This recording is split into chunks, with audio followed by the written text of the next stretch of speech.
will be conducting this press conference in English for obvious reasons.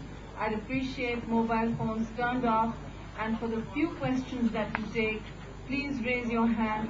Only respond when asked to, and introduce yourself when you do so. Thank you very much. Senator Zardari and Assistant Secretary of State, Mr. Boucher, for you. Mr. Boucher first. Mr. Boucher first. Ladies and gentlemen, thank you. It's a pleasure for me to be here. I've had a very full day of meeting with leaders of different political parties, and what I've tried to tell everyone is that the United States wants to support democracy in Pakistan, wants to support democratic government in Pakistan, and wants to support the people of Pakistan as they move forward.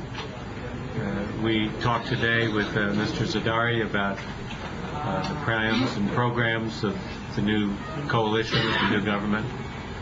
And I think we'll find that the United States can offer our full support for the democratic government as it moves forward. So we're looking forward to the time ahead to be able to work together. And I think we have a very consistent message for everybody, and that's that we think there's a real opportunity here for the people of the country, and that we'll be supporting it. Thank you.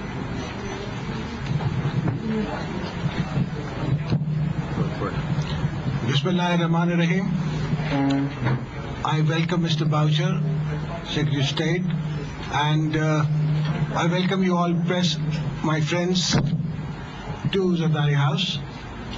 We have had very constructive dialogue. We brought to the notice of Mr. Boucher that the people of Pakistan have spoken, the Parliament has formed, and the Parliament is willing and ready to go and ready to work. The people of Pakistan are, as always, hospitable and willing to engage the people of America through dialogue. Democracies make better friends than dictatorships. We go a long way between Pakistan and America. We have a long relationship. It's been, it's seen its good times and its bad times, but I'm assured by the Mr. Boucher and the Americans around the world that the U.S. is looking for a long-term relationship, and what better relationship than to invest in democracy and the people of Pakistan. So I feel I'm happy to announce that the United States has been very encouraging, and we are going to work with the people of Pakistan and America together. Thank you. We'll be taking exactly 6 questions, so raise your hand. And no, I'm recognizing you. The gentleman from Dawn, please start. My name is Asif Zardari. I'm from Dawn News. My question is to Mr. Boucher. Sir, historically, U.S. has given more economic aid to Pakistan than the military regime than under the civilian regime. Would this perspective change now? I actually don't know if that's true or not, but we've given a very consistently high level of support to Pakistan. I think there's broad recognition in the United States that success of Pakistan is very important to us, and so we've had a high level of assistance for the last several years.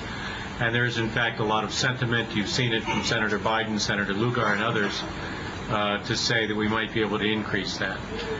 We'll have to do our plans. We'll have to see what are the areas where this government wants to move ahead, what are the areas where we can support them.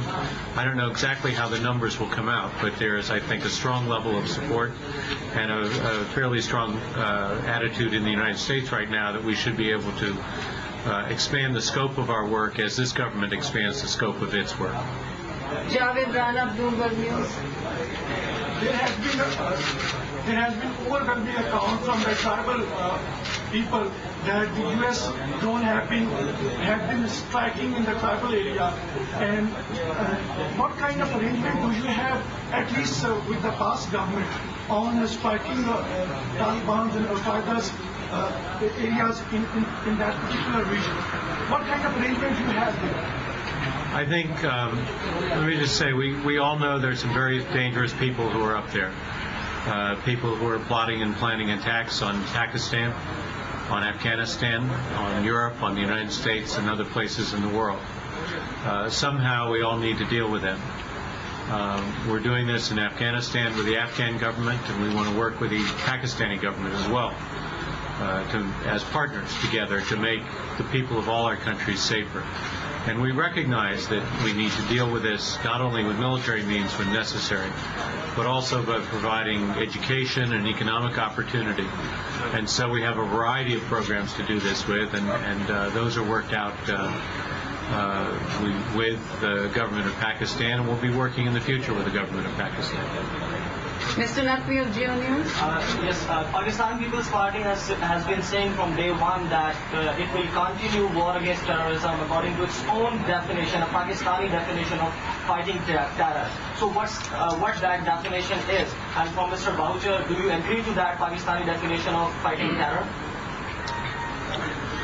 Pakistan People's Party's definition is the people's definition, that it is Pakistan's war as much as anybody else's.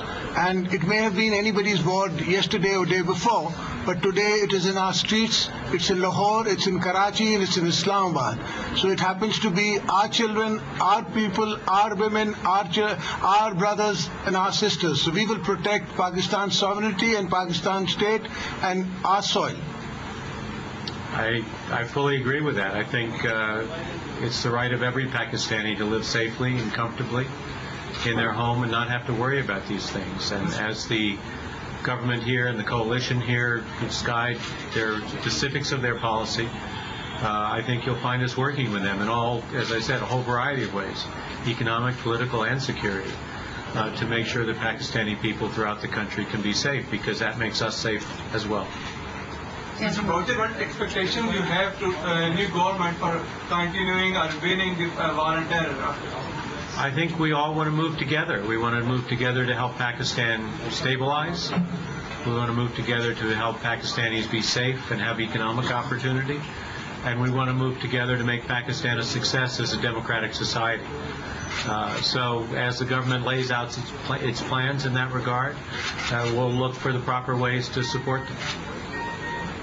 Mr. Boucher, is there any possibility of dialogue with the hardliners?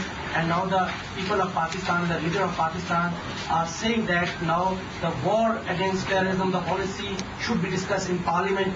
The U.S. is happy over this. And second, the quick query is this: does U.S.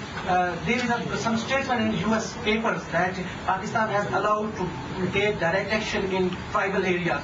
This is stated in last few days. Is this any some memorandum of understanding between the government and you that you can take direct action in Pakistan?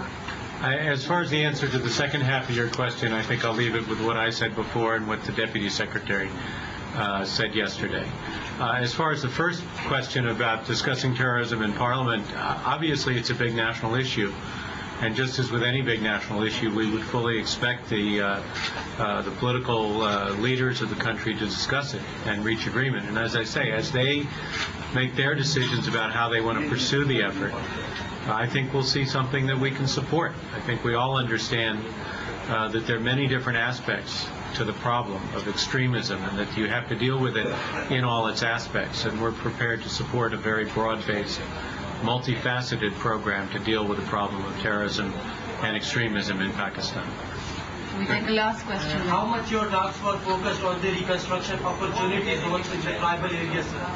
We talked about that. I was able to update Mr. Zardari, as I have other political leaders and leaders in Pakistan. We do have legislation now in front of our Congress. We've been working, our executive branch has been working with members of Congress to go forward with this. So the legislation's been presented. Now we have to go through, answer a lot of questions, and let our Congress deal with it. But I'm very hopeful that we can see this legislation passed. I think it's one way, and I think we'll see this, it's one way of the Democratic, meaning small d, the Democrats and Republicans, the elected members of the U.S. Congress, to show support for the elected members of the Pakistani government and to show support for the people of Pakistan. So I think we'll get support there. Thank you. Thank you. Thank you very much.